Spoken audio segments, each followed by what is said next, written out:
2010만 해도 10%였습니다. 당시 우리는 95년에만 달러가 됐는데 3.5%에 머물렀습니다.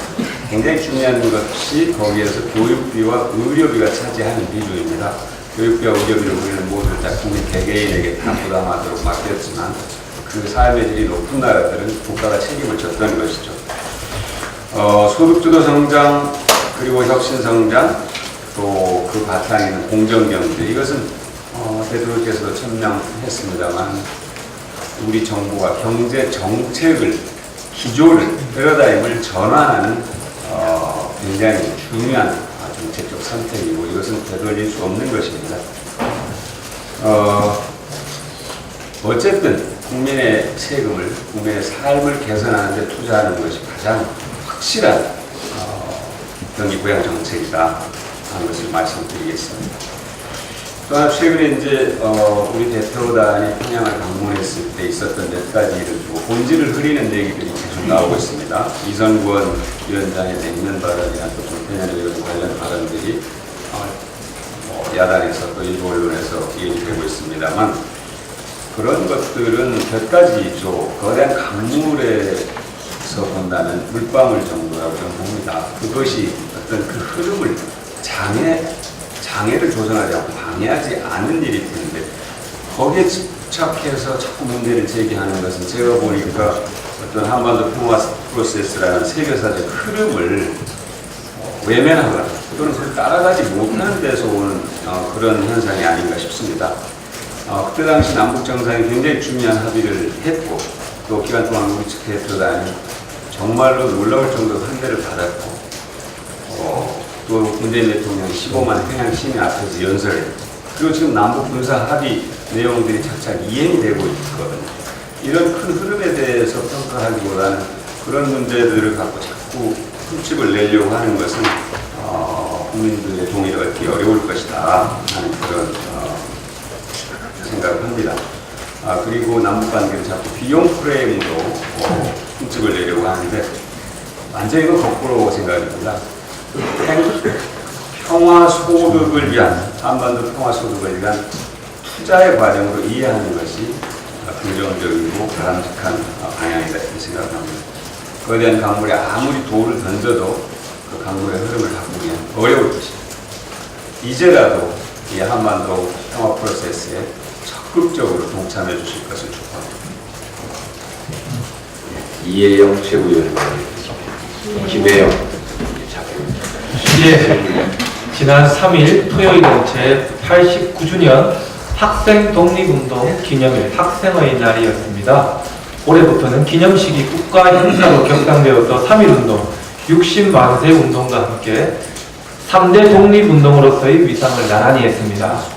광주에서 열린 기념식에 이낙연 국무총리를 비롯해서 각계의 대표와 학생 등 3천여 명이 참석한 가운데 행사가 진행되었습니다. 학생들의 독립운동의 가치가 한껏 드높아진 뜻깊은 날이었습니다. 그런데 같은 시간 학생들, 청소년들은 거리로 나섰습니다. 2일과 3일에 연달아 학생들이 참여하는 집회가 열린 것입니다. 2일에는 기자회견장에 모형 창사를 설치해 학생 인권과 성폭력 실태를 고발하고 선거 연령 하향을 촉구했습니다. 3일에는 여학생을 위한 학교는 없다라는 제목으로 학교 현장을 고발했습니다. 학생들이 거리로 나선 이유는 학생들의 목소리에 우리 기성세대들이 반응하지도 변화하지도 않기 때문입니다. 국회 역시 해야 할 일을 해야 합니다. 현재 정계특위에 묶여있는 선거 연령 인하 법안을 빠르게 처리해야 합니다. 자유한국당의 반대만 아니라면 언제든지 통과할 수 있습니다. 이미 선관위는 지난 30일 정계특위 보고서에서 유권자 참정권 확대를 위해 선거권자 연령을 18세로 하향 조정하다는 의견을 냈습니다. 이제 더 이상 미룰 이유도 없습니다. 우리는 역사를 통해서 경험했습니다. 일제강점기와 독재정권 시절 학생들이 나서면 독립운동이 확산되고 민주화운동에 불이 붙었습니다.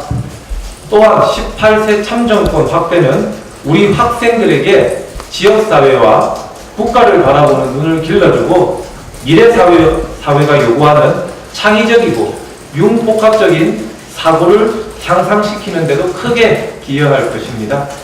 사회의 주체인 학생들의 선거 연령 하향 요구에 자유한국당은 즉각 응답할 것을 촉구합니다. 이상입니다. 네, 이수진 최고위원의 발언이 있습니다.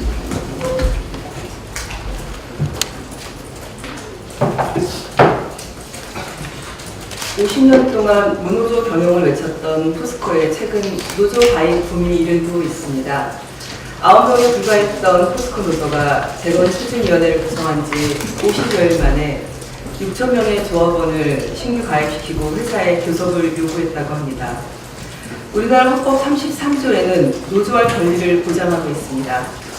국민 누구든지 일을 하는 사람들에게 보장된 소중한 권리입니다.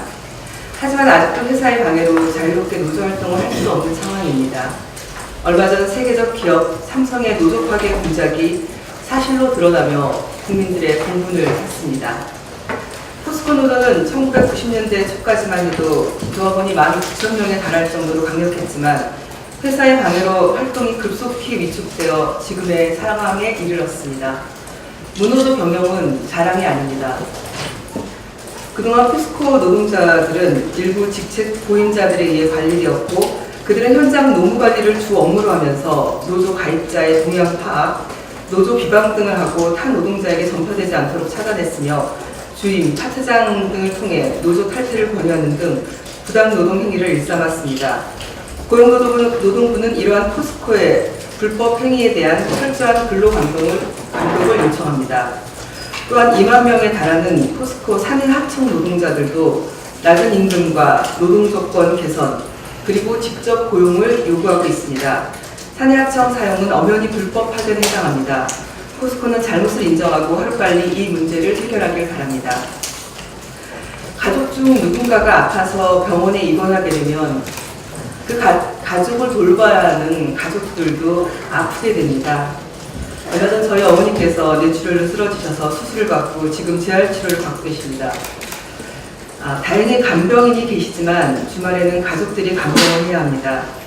저도 현장 간호사로 일을 하면서 봤지만 24시간 환자를 돌보는 간병인의 근무 여건은 매우 열악하고 심각한 수준입니다.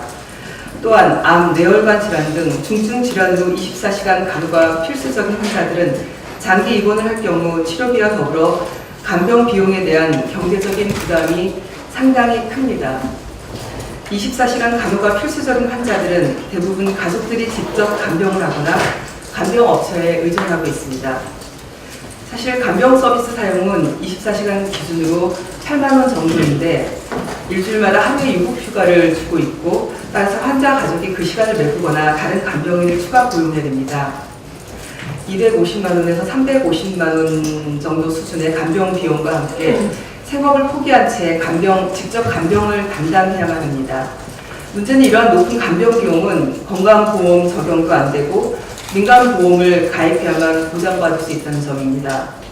정부는 이러한 부담을 줄여주기 위해 간병인 대신 간호인력이 환자를 돌보는 포괄 간호 서비스를 2013년 7월부터 시범 도입했지만 일부 진료 과목에 한해서만 제공했고 서울 주요 상급 종합요양병원은 보건복지부에서 병상을 제한하고 있습니다. 정부는 간호간병 통합 서비스를 2022년까지 10만 병상까지 늘린다는 계획이지만 간호 인력이 부족해서 서비스를 제때 시행하지 못하고 있습니다. 간병 서비스에 대한 문제를 개선하기 위해서는 우선 간호간병 통합 서비스 전면 확대를 위한 간호 인력 확충 등 그리고 근무 환경 개선 등 근본적 해결책이 필요하고 간병 서비스에 대한 수가 적용 등 정부의 새로운 지원 방안이 마련되어야 환자와 그 가족들의 금전적, 정신적 부담이 줄어들 수 있을 것입니다. 보편적이고 포용적인 사회 안전망의 확충을 통해 국민들의 행복한 삶을 저희 당이 함께 지켜낼 것입니다. 이상입니다.